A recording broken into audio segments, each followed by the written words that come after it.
nung hindi naman po talaga ako galit kay tatay. Hindi ko na po maintindihan kung bakit galit ang trato niya sa akin.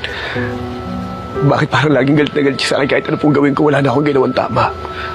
Tanggol, ginagawa lang naman yun ng tatay mo para mapabuti kayong magkakapatid. Kaya sana yun ang pagtuunan mo ng pansin, ang maging mabuting tao.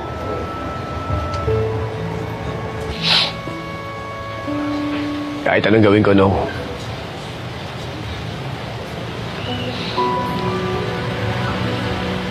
Si David lang ang mabuti para kay tatay.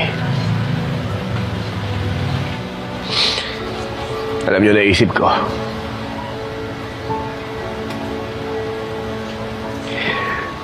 Siguro tama siya.